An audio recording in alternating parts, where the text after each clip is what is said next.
So, Sheikh, my question relates to the other day I went to a lecture in the mosque, but it was really late at night. It was not really late, like 11, 12 a.m. Sorry, 11, 12 p.m., I think.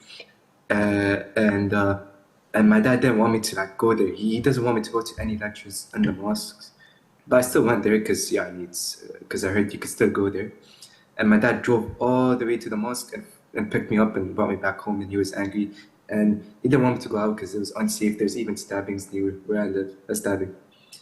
And next time I went to the lecture in the mosque, the brothers, they were asking me what was going on. And I remember I wanted the ustad to give me advice because I heard it's not backbiting if you ask someone knowledgeable for advice. But the brothers who are students of the Ustad, they were asking Abu Bakr, oh, why didn't your dad let you come?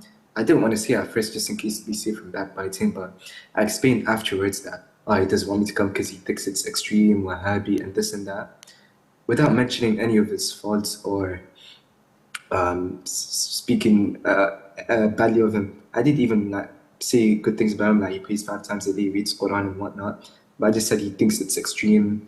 And the brothers, they didn't give me advice except one of them. And they just wanted to like know how my dad thinks. And I just said it, and I feel bad because this might be backbiting. So I want to know, would this be considered as backbiting, Sheikh? No, this is not backbiting, inshallah, as long as there was no ill intent and you narrated it as it happened and took place so that the brothers would not think negatively of you for skipping a lecture or for being taken out of a lecture. And they would sympathize with you and maybe try to give you sound advice or maybe try to speak to your father behind your back and give him some advice.